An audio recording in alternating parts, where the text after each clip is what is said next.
Hello and welcome to our program where each week we'll bring you a series of interviews with people educating and inspiring in the hot topics of health, wellbeing and lifestyle. For our first guest today we have Trudy Pavlovsky, the Queen of Shadow Values, who will be talking to us today about embracing our shadow values. Welcome Trudy. Thank you. I'm very excited to be here today, Linda. What are shadow values for our viewers out there? Viewers might be able to identify general normal values. So the traditional values of trust and love and respect, those nice values that you're totally happy to share with the world because they feel good. I work with the values on the flip side, which are the shadow values. So these are values that growing up, something's happened, we've been taught to be ashamed of wanting this value, and I illuminate those values.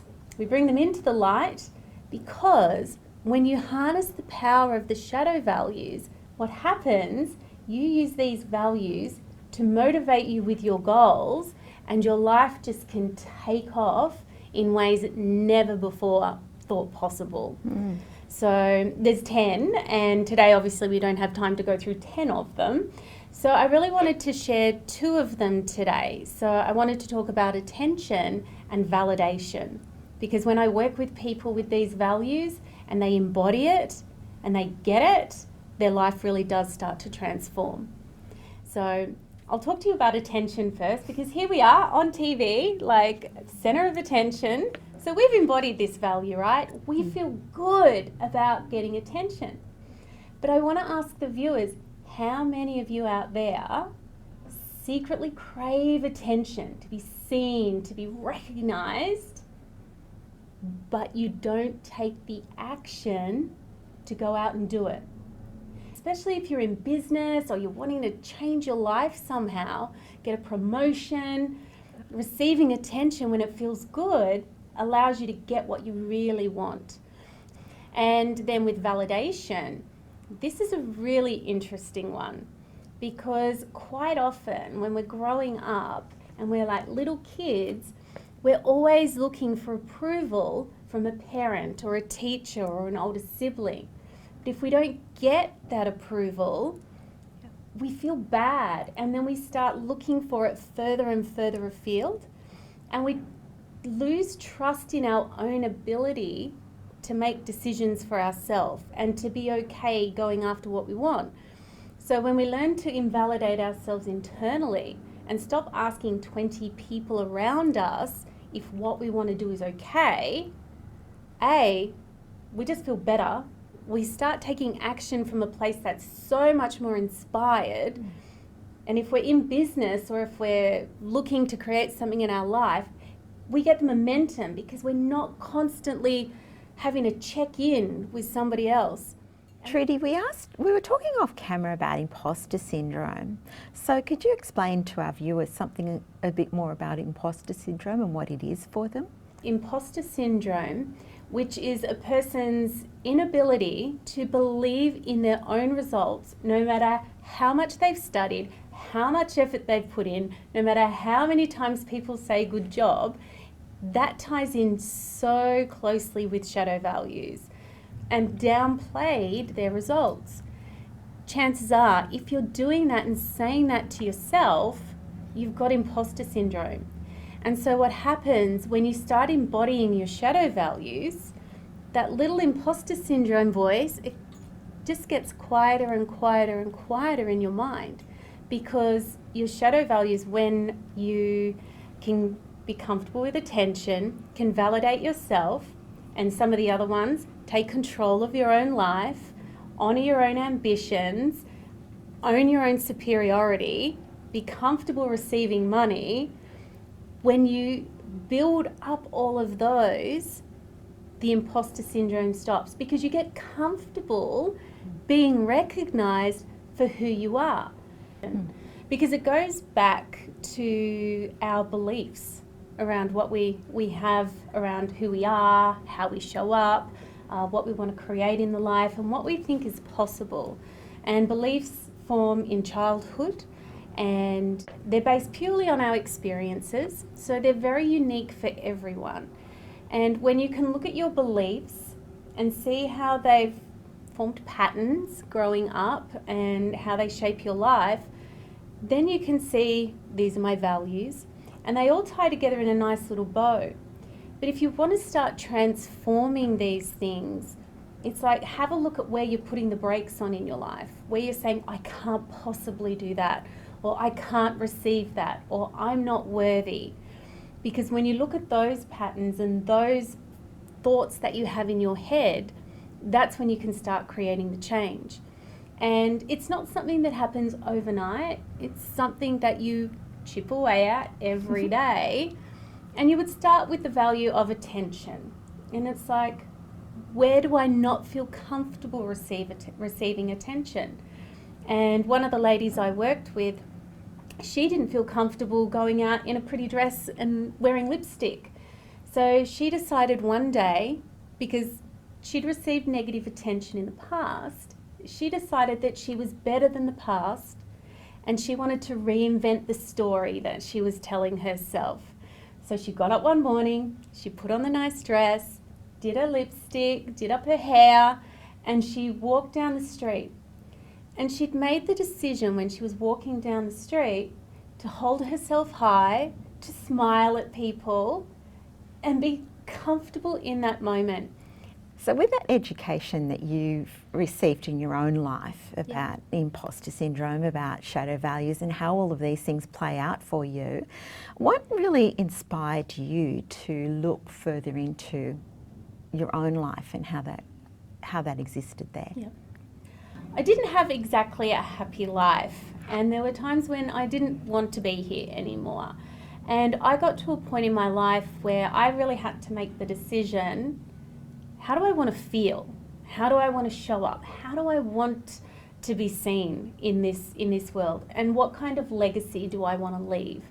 And that took me on a journey of learning about life coaching, neurolinguistic programming, energy work. I've got so many qualifications, it's ridiculous.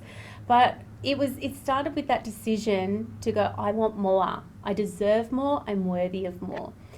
I gave myself permission to be the person that I always knew I was here to be. In spite of the pain and the trauma and the disappointments, I decided to look beyond that and go, I'm here for so much more. And embracing all of those values, and it just changed everything. And so that's why I'm here to share that work. And also, as a last takeaway for the audience, what would you say to them as a suggestion for them to take away from today? One of the biggest lessons I learnt in life was that permission, it all starts with you. Now, I could have decided to stay miserable, but I decided I wanted more. So I gave myself permission, and then I looked at the decisions that I was making, and I decided to make different decisions. And from those decisions came smart choices. So for me, it's permission, decisions, choices. Thank you, Trudy. And for more information about embracing your shadow values, please go to our website.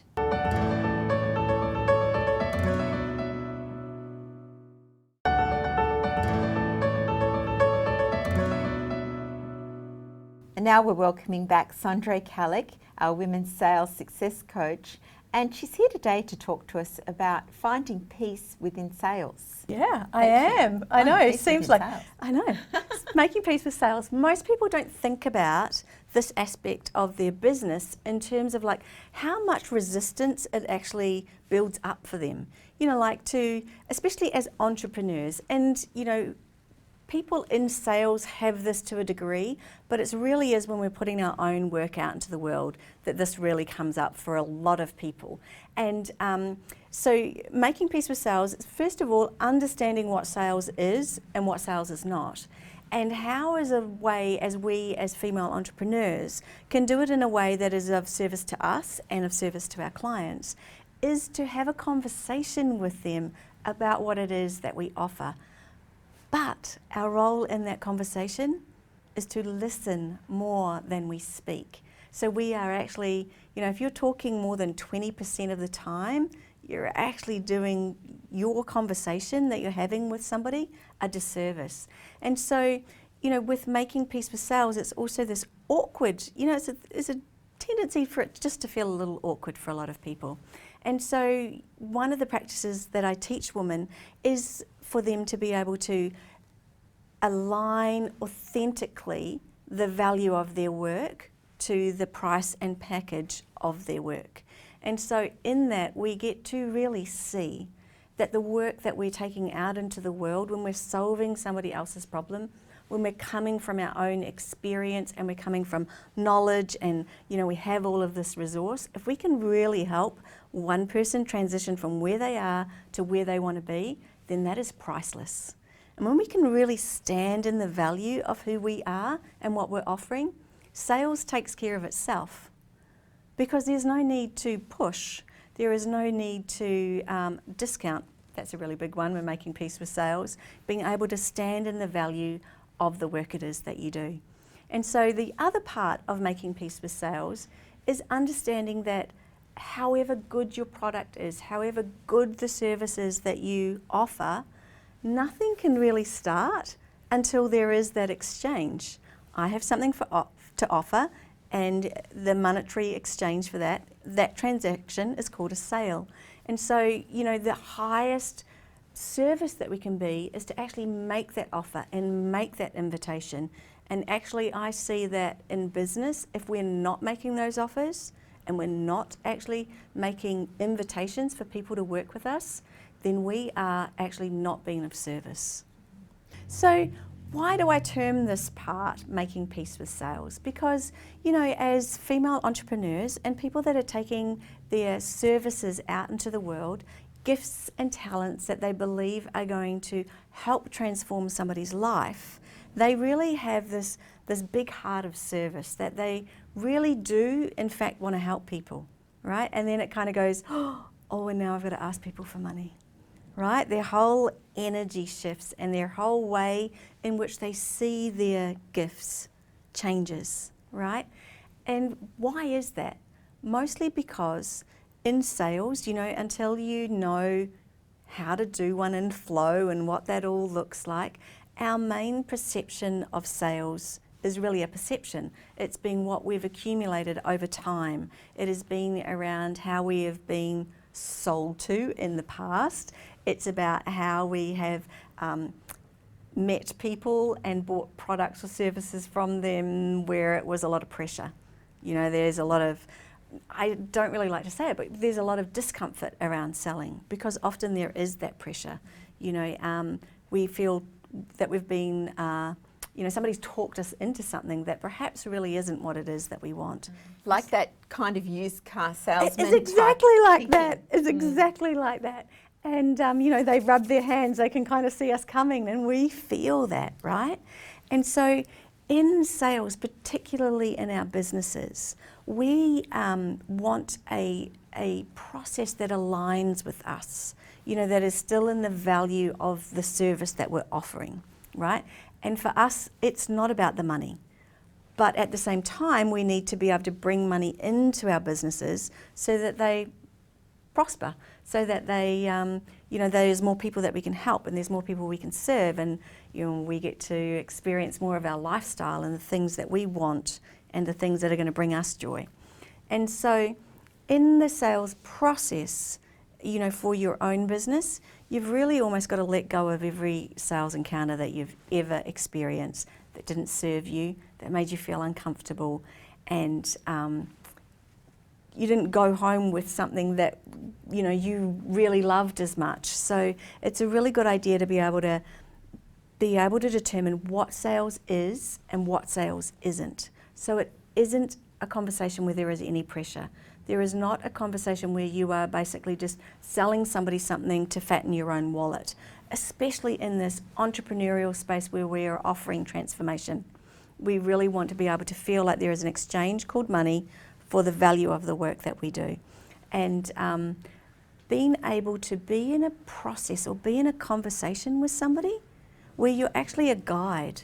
You are not looking for an outcome called a sale. You are looking to help them make an actual decision. And that is when we get to be of our highest service. You know, our value really comes through when we are of service, but we're not attached to them saying yes to us. Thank you, Sondre. And for more of Sondre and making peace with sales, then please go to our website healthwellbeingandlifestyle.com.au.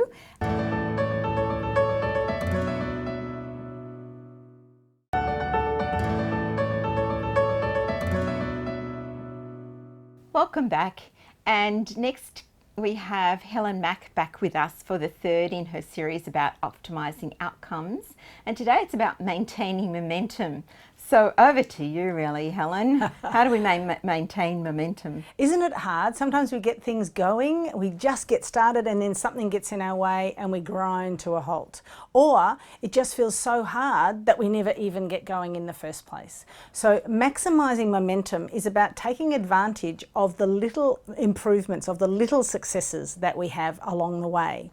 So the idea here is one of the important elements is celebrating success, even tiny wee ones.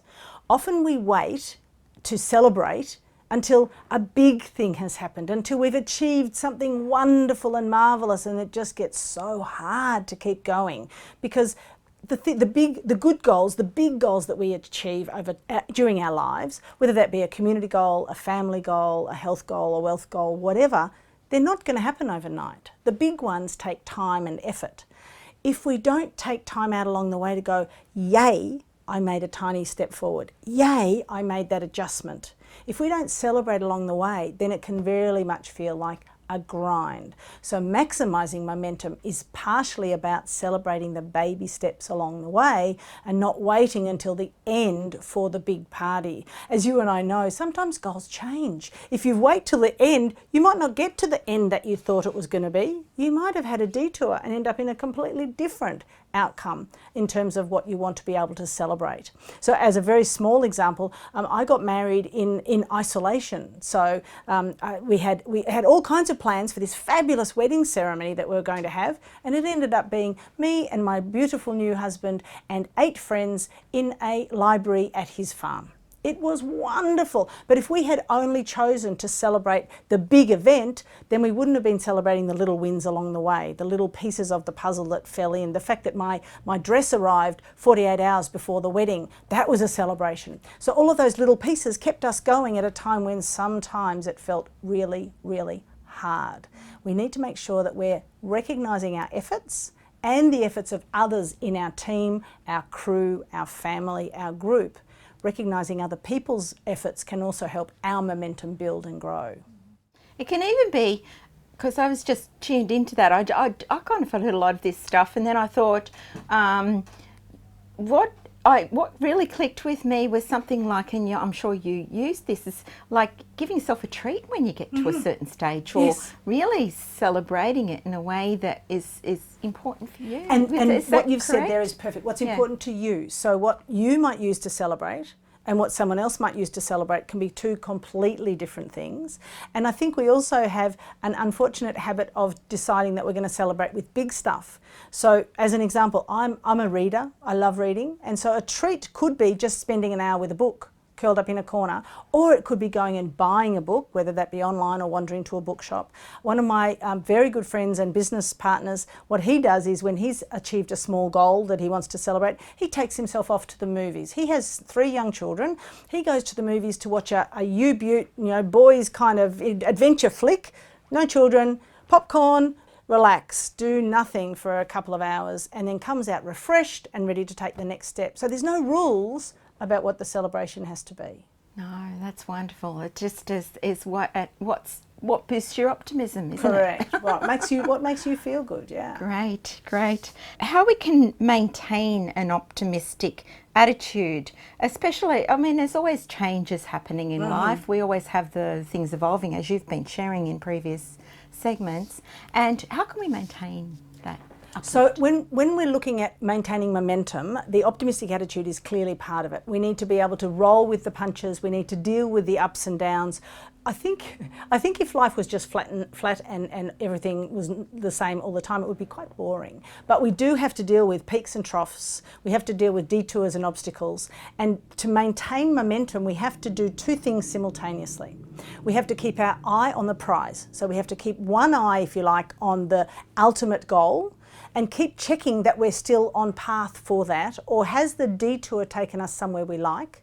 And then the second piece is that we need to keep an eye on the road ahead of us. Is there a dirty great big hole? Do we need to detour? Are there things that we need to adjust so that we don't have too many troughs? Because sometimes the troughs that we fall in are of our own making. Sometimes we need to make sure that we don't fall into those troughs. But if we do, that's okay. We're allowed to pick ourselves up, dust ourselves off, and take the next step. Such a thing as too much of a good thing, too much momentum about going forward? Yeah, I think sometimes if we're changing too fast or taking on too many new things, our system goes into shock. And so too much momentum, too much change can be exhausting. So it's great to really get yourself going, but make sure that you're monitoring your energy levels. Make sure that you are filling yourself up both with food and water, like the general, nutrition type things, but also with hanging out with good people, putting in some positive or affirming information into your head, making sure that you're not spending time with people who are naysayers about your goal. So too much momentum can be exhausting, and if we get too fast, we sometimes just need to go, okay, I just need a time out. Sometimes too much momentum will take us past the point where we should have made an adjustment, and when we end up at the other end of the road, we'll go, this isn't quite where I wanted to be. And easy to go off course then, I suppose, and go off on the path and suddenly realise that that's not really good feeling for me. That's right. If we go back to our questions from last time, just checking in with the why. Why was I doing this in the first place is a good way to check. And from years ago, I remember going to a training around goal setting in the business, in the corporate kind of sense, and they said, it's all very good to be climbing the ladder, but every now and then you have to make sure that it's leaning up against the right wall. Thank you, Helen. And we'll finish the show now on that. And for more information on Helen Mack and optimising outcomes and maintaining your momentum, then please go to her webpage on our website, healthwellbeingandlifestyle.com.au. And we'll be back with Helen next time talking about how to maintain an optimistic mindset.